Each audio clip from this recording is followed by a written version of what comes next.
All right, we made it to episode 7. Welcome to the Value Vault. For those of you new, welcome.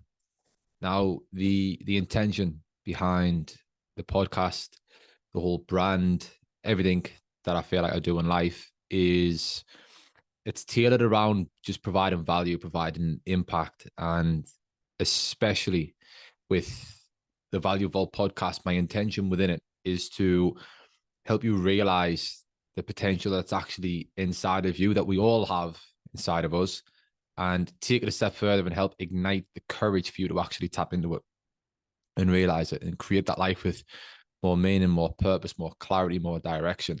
Because I do feel like it's needed in the world now more than ever. And the intention behind the episode today, it's tailored around becoming uncommon.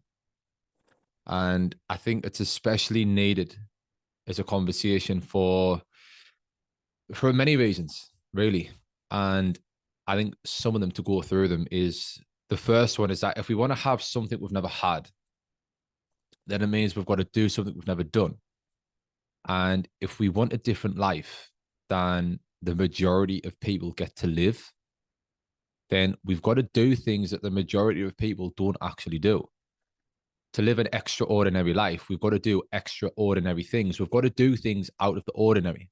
We've got to do things which are uncommon. We've got to have a level of belief in ourselves and conviction within our dreams, within our abilities that are uncommon. That is the prerequisite. That is the requirement in order to have and be extraordinary. That's the prerequisite. We've got to do things which are extraordinary. And I think with my own journey, especially, when you do decide to commit to that, when you do decide to do things which is outside of the norm, which isn't going out drinking, which isn't spending your money on designer clothing, which isn't getting yourself into debt to just buy liabilities and all of these things, you are starting to wake up and realize that the way things are being done by the masses, which is 95% of society, is getting a certain result. And that result for a lot of people is debt, no fulfillment, no purpose, no drive or ambition, no belief, and ultimately settling for a life which is less than what they deeply want. That's how most people are living. That's how I was living for so long. Now, in terms of the actual circumstances, in terms of financially, there hasn't been much of a shift in that yet. But I think it's important for us to understand that the shifts that we do start to see within the change in our life is just the way in which we view ourselves, the way in which we actually view our life, the way in which we actually use and view money, the way in which we actually use and view our time and our energy, the people who we surround ourselves with. Those things are what change in the beginning, which ultimately lead up to the big changes in the end. You change what you put in, you change what you put out. And I don't think it's very, very relevant, because I know with my own journey within that, when you do decide to go against the grain and decide to miss out on events and decide to turn down invitations for doing certain things and seeing certain people, and you just start to become a little bit more observant and mindful about how you actually are operating, the thoughts that you are thinking about yourself and about your life, you start to become more inquisitive and thinking, why am I actually telling myself this story? Why am I just accepting the way things are and not doing anything about it? When you spark that curiosity and then you start operating in a way which now starts to demonstrate more awareness, which now starts to demonstrate, if somebody was to sort of look at yourself, it's like, what are they actually doing? And what you'll find is there was something which was pretty profound for me, and it came from Robert Kiyosaki's Rich Dad Poor Dad, and it was called the cash flow quadrant. And it's a quadrant which essentially resembles the formula for wealth. And if you were to imagine a page divided into 4 sections, on the top left corner, you have a employee. On the bottom left corner, you have a self-employed. On the top right corner, you have a business owner. And on the bottom right corner, you've got an investor. Now, something which blew my mind was that when he demonstrated on this quadrant, everybody on the left-hand side of the quadrant, which is an employee and a self-employed person, that equates to 95% of society. Now, 95% of society are on the left-hand side of that quadrant. 95% of society are trading time for money. 95% of society are waking up at the same time, spending the money the same ways, doing the same things on an evening, doing the same things on a weekend, have the same problems, and ultimately have the same results in the same lifestyle. Now, 95% of society only earn 5% of the money earned in the world. 95% of society on the left-hand side of the quadrant earn only 5% of the total money earned in the world. That as a statistic blew my mind. And that's what really made me start to question the way that I've actually been doing things. Because only 5% of society on the right-hand side of the quadrant, only 5% of society earn 95% of the total money earned in the world.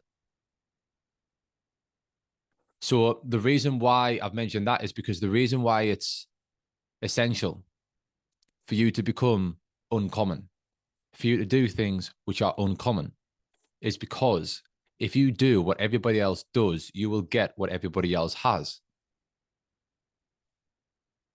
And if we understand that the masses have results which don't really have fulfillment, don't really give any joy and abundance in the life, they're restricted. If we realize that the masses are living that life because they are doing things which are common, anything which is done by a large group of people is known as something which is common to do. And we've already established, because of the cash flow quadrant, that what most people are doing isn't working. So choosing to become an uncommon person really is the key and fundamental part of the process to achieving a life that not very many people get to live. A life where personal excellence, a life where self-mastery, a life where drive, purpose, meaning, abundance, wealth, prosperity, all of those things are displayed on a day-to-day basis. That's the lifestyle. That's the way of living. And that's why it's fundamental for you listening to this to become observant of yourself, to become observant of how you are actually using your time outside of work, during work, before work, and ask yourself, am I doing what most people seem to be doing? And if you are, ask yourself, do you want the results that most people have? And if you don't, then we've established that we can't do what most people do. We've got to do what the few people do out there in the world. And I think the reason why a lot of us don't actually go after that and embody that is for a couple of reasons. One of which, for me and my journey, I just wasn't actually aware that I actually could do anything different. It's not that I was riddled with fear and had limiting beliefs, which undoubtedly, unconsciously, I did and still do and will always have, because I'm always going to be growing. I'm always going to be striving to become more than what I am, which ultimately means there are going to be beliefs that limit me. But the reason why I was going through life and going along with what everybody else was doing is just because I didn't know there was another way to do things. I thought everybody in the world done what I did, and it was up to fate in the universe or God or infinite intelligence to just randomly pick who experienced wealth, who experienced freedom, true freedom. And I thought that everybody was doing what I was doing. I thought everybody was getting finance on cars. I thought everybody was spending all the money going out drinking and on takeaways and on designer clothes and on holidays. I thought everybody was just scrolling on social media all of the time. I thought everybody was doing what I was doing. And it just so happened that the universe just randomly picked, by the look of fate, who got to experience freedom and wealth. I didn't actually know that the people who were experiencing that way of life were actually doing things very, very differently than how I was doing them. They weren't using the time the same. They got up earlier. They read books. They listened to podcasts. They studied. They took risks. They invested the money. They done things with fear. And then when I began to really start to engage in personal development and I become aware of what fears were, I become aware of what limiting beliefs were, I become aware of all of these things which do keep us stuck where we are. I actually become aware of a great secret, many secrets, one of which is that the people who I looked at in awe and I looked at who, I put them on this pedestal of being extraordinary and someone or something that I could never, ever embody and emulate and become. I didn't realize that the same fears that I became aware of that I was operating with, which was keeping me held back, which is that I'm not good enough. It can't be done. It's too hard. It's too difficult. I don't have the time. I don't have the money. It can't be done. Like all of these things, I become aware that those people who I envied had the exact same things going on in their life, the exact same thoughts and feelings, but they done it anyway. They couldn't be bothered to get out of bed at 5 o'clock, but they'd done it anyway. They were fearful about investing money into a business, but they'd done it anyway. All of these things that I was sort of having as an alibi as to why I wasn't going after my goals and desires and dreams, partially one, because I never actually knew what they were, but two, because of the things that were holding me back. I realized that those same people had those same things going on, but they'd done it anyway. They knew, or some of them might not have knew, but they operated this way anyway. But they had an understanding that in order for them to have what the majority of people don't have is a way of living, then they've got to do things that the majority of people will never do. They will invest money. They will invest their time. They will go to the gym. They will be disciplined. They'll miss out on events. They'll take risks. They'll push through fears. Because they understand that that's a part of the process to become somebody they've never been and to have something they've never had and to live a way that they've never lived. So I invite you to ask yourself, how have you actually been operating? How do you spend your time? How do you spend your money? What do you spend your time doing? And is that what the masses are doing? And then become observant of the life that you were living. And it's not to say that you should be unhappy with the way your life is. You can absolutely love the way that your life is. That doesn't mean that things can't get better. It doesn't mean that at all. It doesn't mean, the only way to change our life, we don't have to be depressed or riddled with anxiety. We can be extremely grateful and happy with the way things are, but still want more without coming from a place of lack, without coming from a place of what I've got isn't what I want. What you have might be exactly what you want. But we need to understand the very simple law of the universe. It's create or disintegrate. It's that what we have won't always be if we do what we've always done. Because it's a game of growth. It's a very simple principle of the universe. It's create or disintegrate. Nothing remains idle, whether that's in business, whether that's in the economy, whether that's in your health, whether that's in your relationships. If we aren't growing, if we aren't always striving to develop and improve and optimize and just become better, then things will eventually go into the law of rhythm, hypnotic rhythm, and it will just gradually start to decline and decay. So you can be extremely grateful for the way things are. And that is the most powerful place to operate in life and the most powerful place to create. If you can tap into the gratitude for what you've got, that is putting you in such a powerful position to create more of what you want.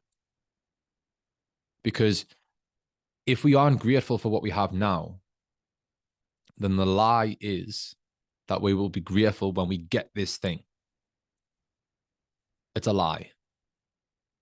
Because all the body understands is now. The body doesn't have any concept of time. It doesn't understand time. Time's the ego. Time's an illusion. Time actually doesn't exist. I know this might sound like a rabbit hole, but time doesn't actually exist. All we ever have really is the present moment. That's all we have. Because the time that you were listening to this right now, if you were to rewind the clock 24 hours, well, then that would mean that this moment right now would be the future. But you aren't calling the moment that you're in right now the future. You're calling this moment that you were in right now the present. Fast forward the time 24 hours, this time tomorrow, then we are calling that the future. Well, when you were in that moment, you still aren't going to see that you were living in the future. You were going to see that you were in the present moment. Time doesn't actually exist. The body only understands now what is. So when we choose to tap into gratitude for what we have, for the way that we've been operating, for the life that we are living, for the way that our circumstances are, one, we're igniting a very, very powerful emotion and vibration into our life. Two, we're actually going to feel good about the way things are, which is not all we ever really want, to feel good. And three, you're then putting yourself in an even more powerful position to actually create more of that thing, because you are going to become a magnet to it, which is the law of attraction. The law of attraction decrees that like attracts like. Fundamental law of the universe, everything vibrates. The law of vibration. Feelings are a word that we use to describe the vibration that we're in. So when you say I feel good, what you are in essence saying is that I am consciously aware that I'm in a positive vibration. Feelings are a word that we use to describe the vibration that we're in. When you see that you feel good, you are in essence saying I am consciously aware that I am in a positive vibration. Or if you say that I feel like shit, then it's I am consciously aware that I am in a negative vibration. Whatever vibration we are in is what we are in harmony to attract. Like attracts like. We vibrate. Everything vibrates. Put your body under a microscope and you will see particles of energy bouncing around. Everything vibrates. So the reason why I tapping into gratitude for the way things are, for the way that you are, for the person who you are, for the way that things have been, scientifically, quantifiably, you are going to put yourself in harmony with more good things. Then it means that you're actually going to be feeling good about what is, which, as I mentioned, that's all we ever really want. But also within that, an incredible relief, an incredible release of all of the energy that we can sometimes carry as a burden for not being grateful for the way things are or wishing things were different. We're going to free ourselves from that energy as well, which, yet again, is an uncommon way of operating. Choosing to operate that way, choosing to retain the power, choosing to take back your control, and not allowing outside circumstances, situations, or events or people to dictate your emotional state. Choosing to be grateful for the way things are. Choosing to be grateful for what has been or what's been done. Choosing to be grateful for the people, regardless of what they've done, not for their benefit, but for your benefit, because you're going to harness more of a feeling good, which is all you ever really want, isn't it? So that's also an uncommon way of operating. So when we understand that if we do what most people do, we will get what most people get.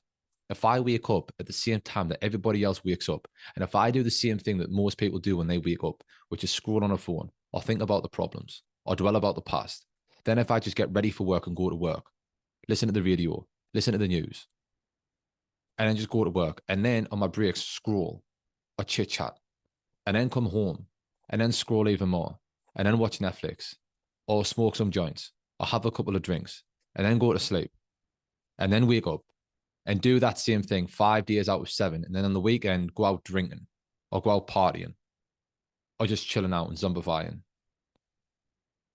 All of these things. We aren't creating the time to create a different result.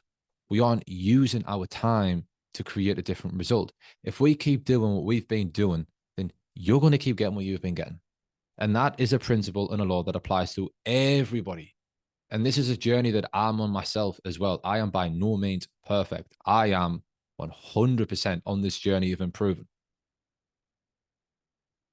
So I'm by no means perfect. But when I reflect, which I do a lot of how I can be doing better, I am mindful of old habits that creep up, of slipping down the hole of scrolling too much, of getting caught up in just bullshit conversations, of acting 3D. I become mindful and aware of that. And I realize now that, okay, it is what it is. That's happened. It's awareness. And I'm just continuing to grow and I'm continuing to evolve and expand my awareness. And when we decide to do that, when we embark on that path and on that journey, that's when real change can start to happen. Because it's in those moments we can then ask ourselves the question, is what I'm about to do right now help me in any way? And then when we get anchored into a reason why for changing, when we get clarity of the person that we want to become, the life that we want to live, the things that we want to do, we now have something to, what would the word be? We now have something to actually compare what we are about to do to. Like, okay, this thing that I'm about to do isn't actually going to get me there because now I've got a reference. And when we just decide to operate in that way, of just becoming inquisitive and just becoming conscious and getting anchored and clarity of a vision for the future, of a person who we want to become, of the life that we want to live, we now have grounds and we now have something to actually compare behavior which can serve us or behavior which won't serve us. And when we have the clarity of the end result that we want to achieve, we can now easily have like a distinction between what is serving and what isn't serving. I want to live that certain way. Well, okay, that thought doesn't serve me. Might be true, but it doesn't serve me. I want to live this way. I want to become that person. Well, me doing that thing isn't going to serve me. It isn't going to get me there. That yet again is an uncommon way of operating. So really, when you decide to step into and when you decide to become uncommon and not do what the masses do, and in fact do the opposite of what most people do, I think it was Grant Cardone who said that. The easiest way to change your life is look at what everybody else does and do the opposite. What's everybody else doing? Okay, great. Do the opposite. And that is so true. That is so true. Don't eat what they eat. Don't spend your time the way that they spend the time. Don't spend your money the way that they spend the money. Don't talk about what they talk about. Don't go where they go. I think Les Brown also talked about that as well. So that if you don't want to make an impact, fit in. Go where they go, dress how they dress, speak how they speak, do what they do, fit in. If you want to make waves, you've got to be willing to step out of the current. Fundamental. So, how have you been operating? And if you're listening to these podcasts, then I know that you want to improve yourself. I know that you do because you wouldn't be listening to the podcast, especially if you were listening to it at this point. So I already know that you want to improve. I already know that there's something inside of you that's thinking, yeah, I want more. I want to become more. I know that I can become more. The way things are, the way that I've been, I'm ready to change it. So have that humility, have that vulnerability with yourself. How have I actually been operating? What am I doing that I know isn't actually serving me in any way? How do I want to be operating? How do I want to feel? How do I want to live? How do I want to be? That's going to help distinguish between the thoughts, feelings, and actions which are going to serve you or which aren't going to serve you. And it's in those moments where you get to make the conscientious decision. Am I going to do this? And then switching it. But remember, if you do what most people do, you're going to get what most people get. The secret to having what people don't have is to do what most people aren't willing to do. You've got to be willing and able to become uncommon, to do the uncommon thing, to live an extraordinary life. You have got to become an extraordinary person. Fundamental. So that's it for the episode today. If you do feel like there was value in this, please share this, share the message. If you feel like there's somebody who needs to hear this, or if there's somebody who actually is on that path of bettering themselves and they are becoming a little bit more of a recluse. They are becoming a little bit more silent in the chats, or they are starting to do things differently in their life. Support them, encourage them, recognize them, acknowledge them. And if you are one of those persons, right, acknowledge yourself. Please, brother, acknowledge yourself. Please, sister, acknowledge yourself. Because what you are doing is uncommon and it's beautiful. And it's exactly the path to be on to create that end result, which you know deep down in your heart of hearts that you want to have. I promise. And just remember, as always, your mind is the creator. You are the observer. And your life can change in an instant the moment that you decide to change. And I hope that you change.